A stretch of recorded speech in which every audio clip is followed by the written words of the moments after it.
Предупрежден, значит вооружен. Вы смотрите видео о минусах и явных недостатках электросамокатов. Рассмотрим все нюансы, а в течение видео я расскажу, каким образом минимизировать те или иные проблемы и риски.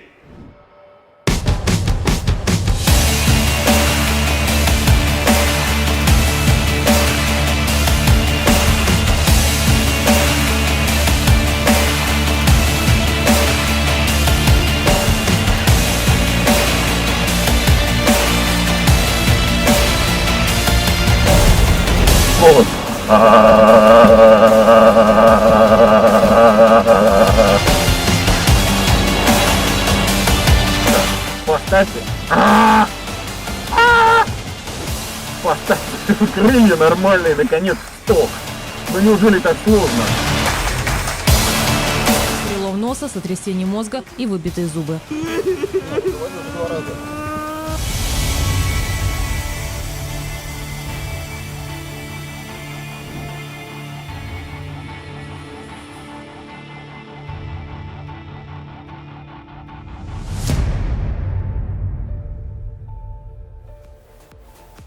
Всем привет! С вами Роман, испытатель электротранспорта. И если вы еще не смотрели видеоролик «Преимущества электросамокатов», у вас будет такая возможность в конце данного видео. Поставь лайк и подпишись на канал, впереди реально много интересного. Итак, недостатки и минусы электросамокатов. Погнали! Первая и, пожалуй, самая главная проблема на сегодняшний день – долгое время зарядки, хотя на дворе, на минуточку, осень 2020 года.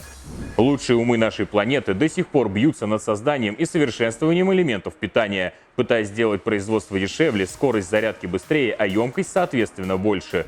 Маленький спойлер. Компания Skeleton Technologies в партнерстве с технологическим институтом Карлсрюхе завершили разработку революционной графеновой батареи с 15-секундным временем зарядки, однако дата производства еще не озвучена. Также компания Tesla заявила о скором выпуске новых элементов питания размером 46 на 80 мм, но и это пока только для электромобилей, так что вернемся с небес на землю. Время зарядки электросамоката всегда зависит от емкости аккумулятора, мощности зарядного устройства и возможности двойной зарядки одновременно. Детские и другие маломощные электросамокаты заряжаются в среднем от 3 до 6 часов. Электросамокаты средней мощности для поездок на приличные расстояния заряжаются от 6 до 10 часов. А супермощные электрозвери иногда достигают времени в 20 часов. В защиту подобных мустангов можно добавить лишь то, что производители данных моделей предусмотрительно устанавливают дополнительный порт питания, и у владельцев появляется возможность сокращать время зарядки в 2 раза. Выход в данной ситуации пока один – просто ждать, когда ученые создадут технологию, которую китайцы смогут легко скопировать. Ну и не забывайте каждый вечер по прибытии домой ставить ваш транспорт на зарядку. За ночь он спокойно зарядится на полную от обычной бытовой сети.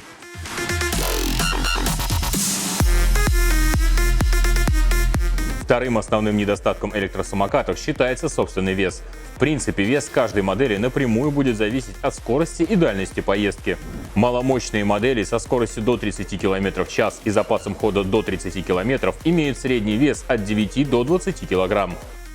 Дальше больше среднемощные модели со скоростью до 50 км в час и дальностью поездки порядка 50 км будут весить от 22 до 35 кг. Ну а супермощные электросамокаты могут достигать 50 кг и более. Как облегчить собственный вес и есть ли в этом смысл? Смысл есть облегчать только маломощные модели путем замены материала рамы на более легкий, но и соответственно более дорогой, так как он не должен уступать в прочности металлу. Что касается более мощных электросамокатов, с учетом их скорости делать их легче не имеет смысла, иначе вас просто будет сдувать порывами ветра во время движения, если только вы не собираетесь использовать его в качестве гоночного болида.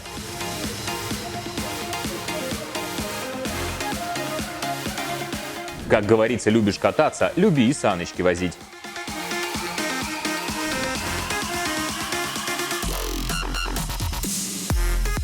Третий минус кроется в технической сложности электросамокатов. Во-первых, после покупки его невозможно просто так вернуть даже в течение 14 дней, если не подошел цвет, размер, форма, комплектация и тому подобное. Исключением является только заводской брак или существенный недостаток товара.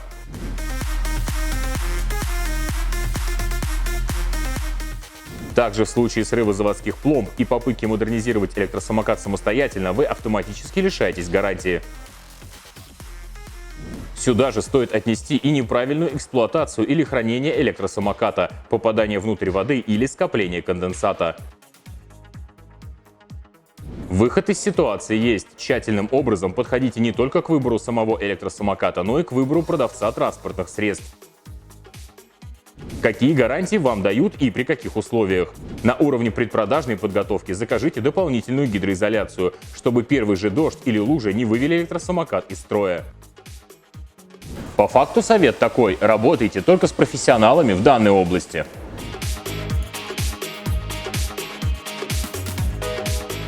Четвертый минус электросамокатов – раздут средствами массовой информации. Вроде как электросамокаты – это зло на колесах, и гоняют на них исключительно сумасшедшие камикадзе. Могу сказать, что идиотов хватает везде, и конкретно электросамокаты здесь ни при чем. Как уберечь себя и окружающих? Если вы впервые встаете на электросамокат, не нужно гнать как оголтелый. Какой инструктаж? Катал я на всяких Xiaomi, на инботах.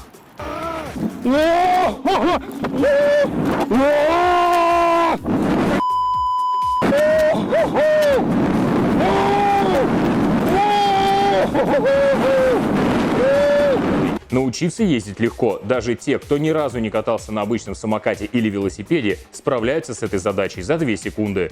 Для начала почувствуйте поведение транспортного средства, как он стартует, как оттормаживается, как входит в повороты в зависимости от выставленного скоростного режима. Со временем вы получите необходимый опыт и сможете использовать электросамокат на пределе его возможностей, и торопиться с этим не стоит.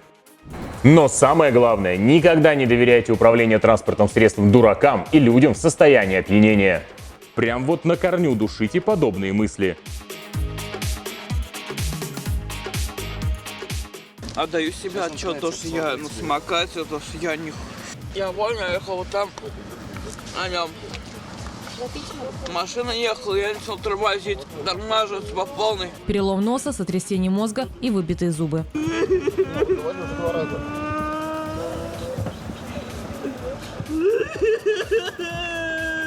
По одной из версий, 28-летний молодой человек возвращался от своего друга, с которым незадолго до происшествия немного выпили. Посчитал одну бутылку пива несерьезной дозой, поэтому рискнул воспользоваться электротранспортом, скорость которого, по его словам, не больше 40 км в час. Электротранспорт практически бесшумный. Его не слышно, пока не подъедешь вплотную. Так что всегда будьте готовы к тому, что перед вами в самый неожиданный момент может оказаться человек, который только что стоял за углом здания.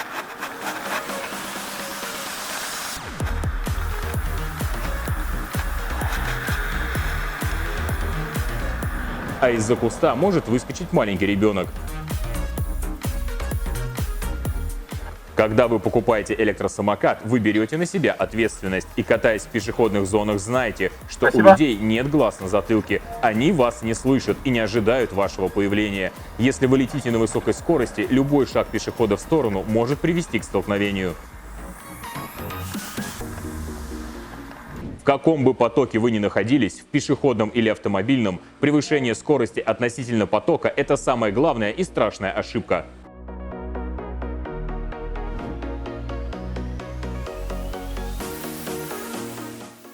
Пятый недостаток электросамокатов – трудный выбор при первой покупке. Да, друзья, широкий ассортимент, как ни странно, тоже порой ставит покупателя в тупик и не всегда является преимуществом. Тем более, что при выборе вам придется идти на компромисс, так как скорость и мощность всегда влияют на вес и габариты транспортного средства. Войдет ли он в лифт вашего дома? Сможет ли ваша девушка подняться с ним по ступенькам? Можно ли будет кататься на нем по бездорожью, да так, чтобы и в локти не било, и зубы не вылетали? О, это дискомфорт. Теперь послушайте голос.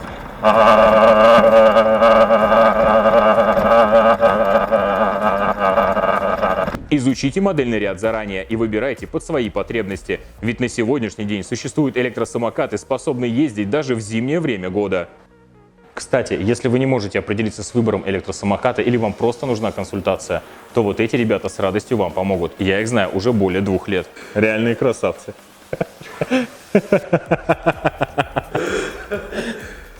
Ну, короче, они заряжают позитивом даже самых отчаявшихся клиентов.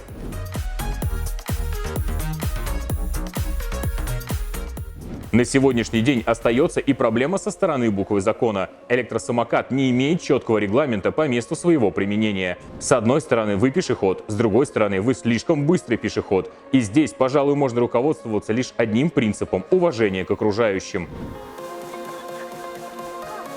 Спасибо большое.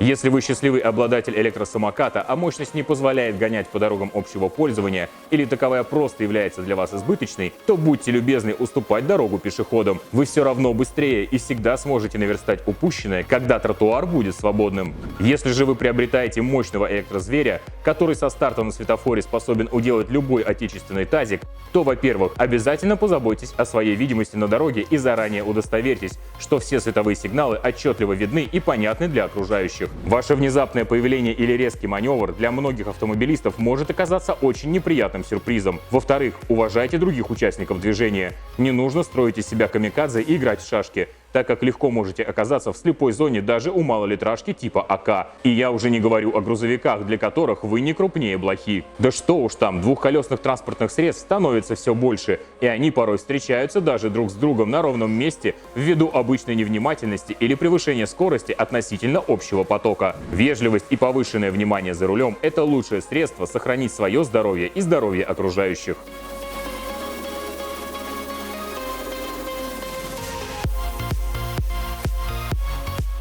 С вами был Роман, испытатель электротранспорта. Если вы хотите узнать, почему электросамокаты с каждым годом набирают все большую популярность и пользуются огромным спросом, вы можете посмотреть видео «Преимущества электросамокатов», пройдя по ссылке в верхнем углу экрана.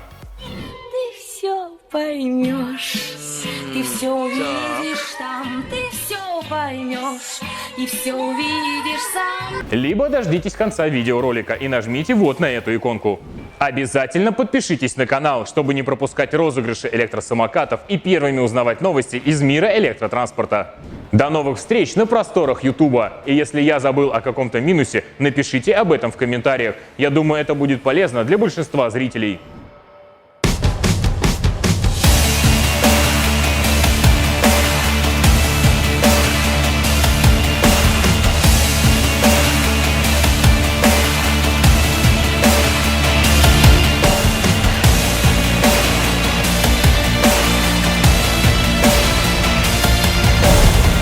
Вот.